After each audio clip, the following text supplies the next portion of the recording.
তোমারও কি বাংলা প্রথম পত্রের এমসিকিউ নিয়ে কনফিউশন লাগে? সবগুলাই উত্তর মনে হয় কিন্তু সঠিক উত্তর কোনটা তুমি বুঝো না, একটা ভুল করে দাগায় দাও অ্যান্ড দিন শেষে তোমার উত্তরটা ভুল যায়। যদি তোমার সাথে এরকম হয়ে থাকে তাহলে ভিডিওটা তোমার জন্য।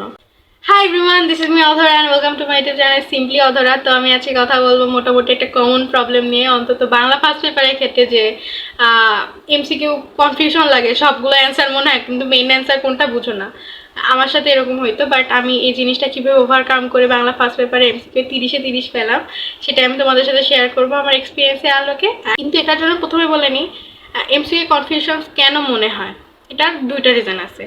একটা রিজন কোশ্চেনটা আসলে কনফিউজ, এই কারণে তোমার এরকম কনফিউশন ক্রিয়েট হয়।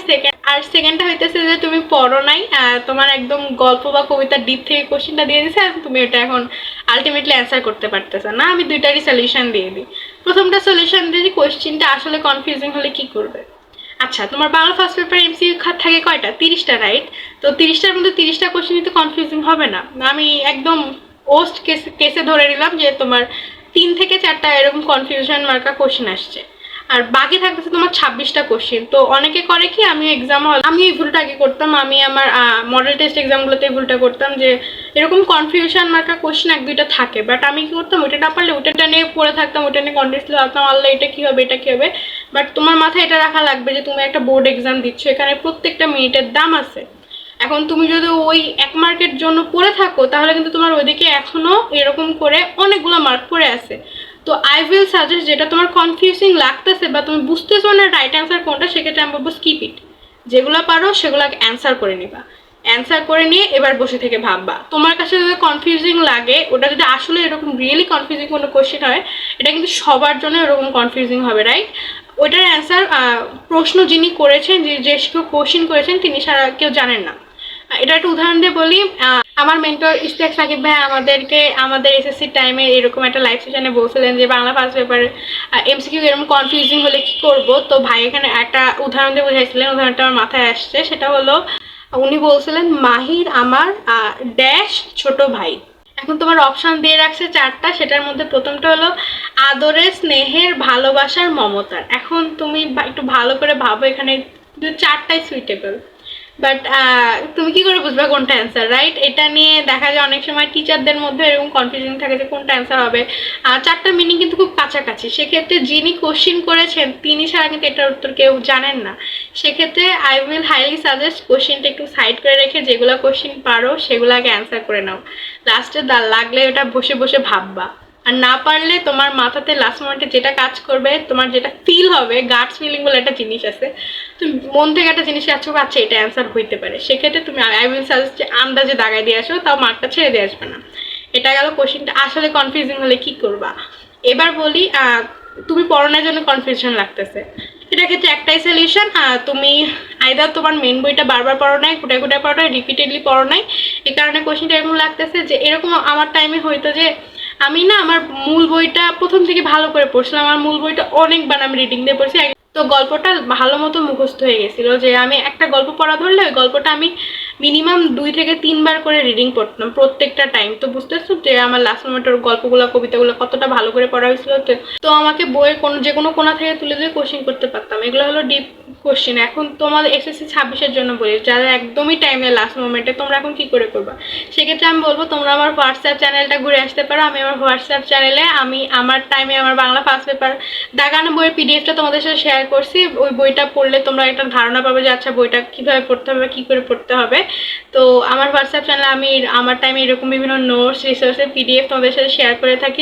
লাস্ট মোমেন্টে তোমরা কী ধরনের প্রবলেম ফেস করতেছো এটা আমি সলিউশন দেওয়ার ট্রাই করি আমার এক্সপিরিয়েন্স থেকে।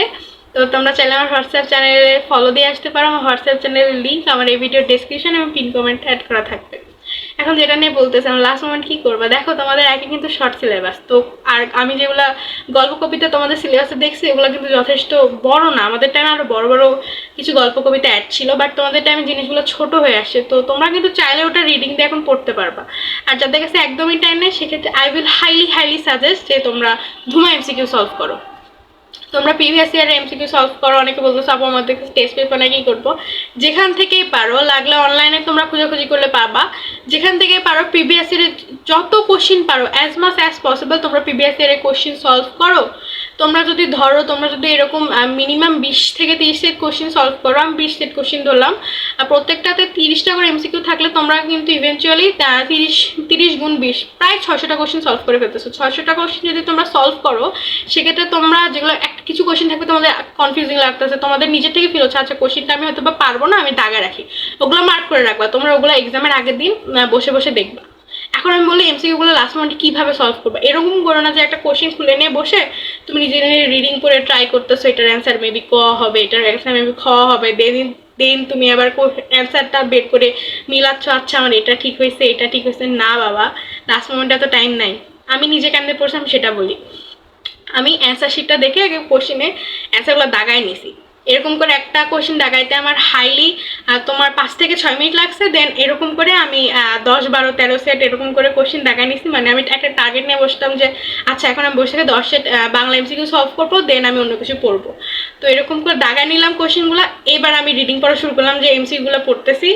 দেন এমসিকিউগুলো পড়ার সময় কিছু কিছু এমসিকিউ আমার নিজের মধ্যে থেকে ফিল হচ্ছে এটা আমি পারবো না, এটা আমার মার্ক করে রাখা উচিত। দেন আমি ওটা মার্ক করে রাখতেছি, দেন আমি ওটা নেক্সট টাইম আমি রিভিশন দিচ্ছি। আর কিছু কিছু কোশ্চেন তুমি এরকম করে এমসিকিউগুলো পড়তে গেলে না, নিজে থেকে রিয়েলাইজ করবো যে কিছু কিছু এমসিকিউ ঘুরে ফিরে আসতেছে, ফ্রিকুয়েন্টলি আসতেছে, তুমি ওটা একটু মার্ক করে রাখতে পারো যে আচ্ছা এটা ইম্পর্টেন্ট, জন্য এটা ঘুরে ফিরে আসতেছে। দেন তুমি টাইম পেলে যখন বোর্ড বইটা রিডিং করবা, সেক্ষেত্রে তুমিও রিয়েলাইজ করতে পারবে এটা। বাট আমি একদম সেফ একটা অপশন বলি, তোমরা বসে থেকে মেন বইয়ের গল্প বা কবিতাগুলো একটু ডিটেলসে পড়ার ট্রাই করো। আর এটা পসিবল না হলে সলভ করো, প্রিভিয়াস ইয়ারের question as much as possible solve করো। আর আমি আরেকটা কথা বলবো যে তোমরা পাঠ পরিচিতিটা ভালো করে পড়বা, হ্যাঁ। আর আমাকে আরেকটা কোশ্চেন করা হচ্ছে যে আমি আমার হোয়াটসঅ্যাপে একটা কোশ্চেন দিয়েছিলাম যে তোমরা লাস্ট মোমেন্টে বাংলা ফার্স্ট পেপারে কী ধরনের প্রবলেম ফেস করতেছো, আমাকে বলো, আমি সলভ করার ট্রাই করি। আর সেক্ষেত্রে একটা কোশ্চেন খুব কমন ছিল যে আপু কবি পরিচিতি মনে থাকতেছে না, দেন এত সাল মনে থাকতেছে না। ফার্স্টলি আমি একটা অ্যান্সার আমার হোয়াটসঅ্যাপ চ্যানেল অলরেডি দিয়েছি, বাট আমি তোমাদের উদ্দেশ্যে বলতেছি এত সাল কিন্তু লাগে না, কিছু কিছু সাল দেখতে ঘুরে ফিরে আসে।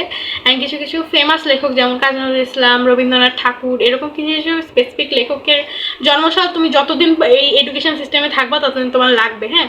তো এগুলো ঘুরে ফিরে পড়বা যেগুলো একদম কমন। আর তোমাদের তো ভাই গল্প কবিতা অনেক কম, 10টা করে, আমাদের টাইমে প্রবাবলি 15টা করে, 30টার মতো ছিল, আমার ঠিক মনে নেই, 12টাও থাকতে পারে, বাট তোমাদের থেকে অনেক বেশি ছিল। আমাদের নাটক উপন্যাসও ছিল। তো আমিও এগুলো পড়ে পড়ে অভ্যস্ত। তো তোমাদের সব লাগে না, তোমরা যখন এরকম পড়বা তো সেক্ষেত্রে তুমি নিজেরাই বুঝতে পারবে কোন কবি পরিচিতিটা বেশি ইম্পর্টেন্ট, কোনটা কম ইম্পর্টেন্ট। বাট লাস্ট মোমেন্টে যেহেতু টাইম না, আমি বলবো ফেমাস কবি পরিচিতি বা সালগুলো পড়ে যাও। আর যদি একদমই খুব প্রেশার লাগে সেক্ষেত্রে আমি বলবো পড়ো না। কত সাল থেকে কোশ্চেন আসবে তোমার, হাইলি ধরো 3 থেকে 4 মার্ক, আমি 3 থেকে 4 মার্ক কোশ্চেন আসবে, আমি একদম ওস্ট সিচুয়েশন ধরতেছি, সেটা হয়তো বা তুমি কিছুটা পড়ে গেলেও পারবা, নাইলে লিভ ইট। বাট আমি সাজেস্ট করবো last moment as much as possible MCQ solve করো। এমসিকিউ সলভ করতে খুব একটা বেশি টাইম লাগে না, বিশ্বাস করো। আমি যে ট্রিকটা বললাম সেটাই ফলো করে করলে আই গেস এইভাবে যদি তোমরা লাস্ট মোমেন্টে এমসিকিউগুলো সলভ করতে পারো, সেক্ষেত্রে তোমাদের এমসিকিউর কনফিউশনটা দূর হয়ে যাবে। So yeah, that's all for today. আর কোনো কনফিউশন বা কোশ্চেন থাকলে আমাকে কমেন্ট বক্সে অবশ্যই আস্ক করতে পারো। আল্লাহ হাফেজ।